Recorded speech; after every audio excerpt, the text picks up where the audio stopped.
Oke, kali ini kita akan coba bedah gimana sih raksasa teknologi yang selama ini udah jadi definisi internet itu sendiri, sekarang malah menghadapi tantangan terbesarnya.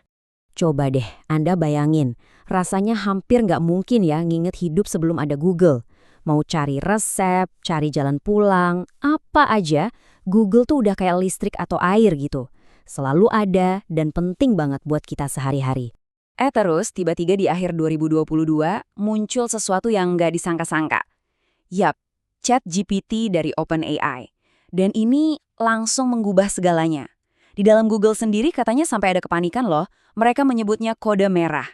Situasi darurat yang memaksa mereka bertanya, kita ini masih relevan nggak sih? Nah, ini dia pertanyaan besar yang harus dijawab sama CEO-nya, Sundar Pichai. Apa jangan-jangan dominasi mereka selama 2 dekade ini bakal berakhir? Oke, kita masuk ke inti permasalahannya ya. Ini tuh bukan cuma soal persaingan produk loh, tapi ini pertarungan mendasar tentang gimana cara kita semua bakal mencari informasi di masa depan. Jadi gini, di satu sisi kan ada Google yang udah kita kenal puluhan tahun. Kita nanya, dia kasih daftar link, kita yang harus cari lagi. Nah, di sisi lain ada AI generatif yang langsung kasih jawaban. Jadi ini pergeseran besar dari yang tadinya mencari sendiri, sekarang jadi dikasih tahu langsung. Tapi gini, meskipun dari luar kelihatannya Google ini panik, sebenarnya respons mereka itu udah disiapin dari lama. Mereka nggak benar-benar lenah kok. Faktanya, Sundar Pichai itu udah ngarahin Google ke dunia AI jauh sebelum ChatGPT viral. Bayangin, di tahun 2016 dia udah bilang kalau masa depan perusahaan ini adalah AI first. Jadi ini bukan reaksi kaget, tapi lebih ke percepatan dari rencana yang emang udah ada. Nah, biar kita paham ceritanya, ada satu istilah penting nih yang perlu kita tahu. Transformer. Anggap aja ini kayak arsitektur otak AI yang super canggih. Inilah yang jadi dasar dari semua model bahasa keren yang kita lihat sekarang.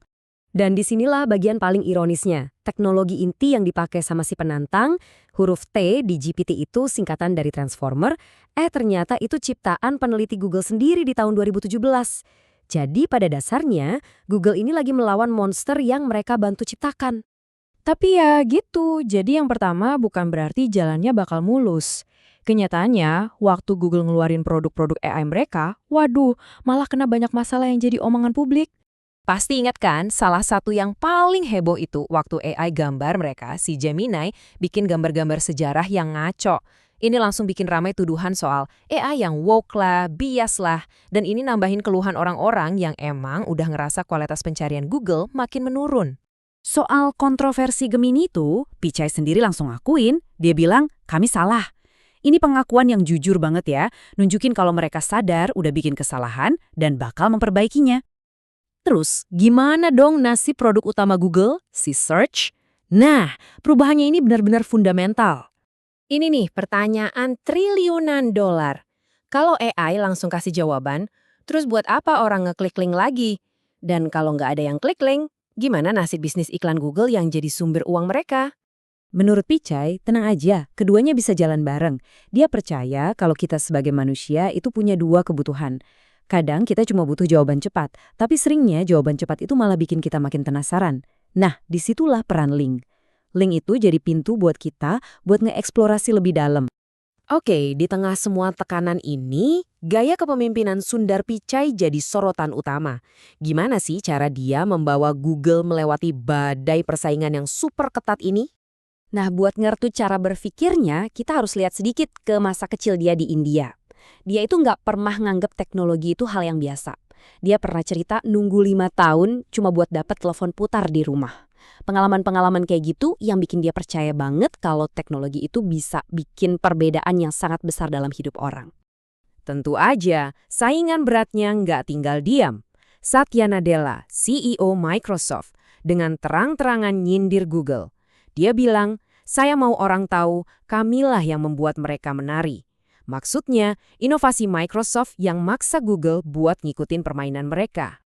Api jawaban Pichai? Tenang banget. Dia bilang, hal yang paling salah adalah kalau kita dengerin kebisingan dari luar dan malah menari mengikuti musik orang lain. Intinya jelas, Google bakal fokus sama visi mereka sendiri, nggak mau ikut-ikutan irama orang lain. Di kampus Google ada patung dinosaurus yang ikonik, namanya Stan. Ini bukan hiasan biasa loh, ini tuh pengingat buat semua karyawan di sana tentang apa yang terjadi kalau sebuah raksasa teknologi berhenti berinovasi. Dan ini membawa kita ke pertanyaan terakhir. Google sekarang ada di persimpangan jalan paling penting dalam sejarah mereka. Oke, mereka yang nemuin teknologinya. Mereka punya skala yang luar biasa besar. Tapi di era AI yang baru ini, semua itu mungkin aja nggak cukup. Pertanyaannya tetap sama. Apakah mereka bisa beradaptasi? Atau mereka akan bernasib sama kayak si Stan, si dinosaurus? Jadi fosil.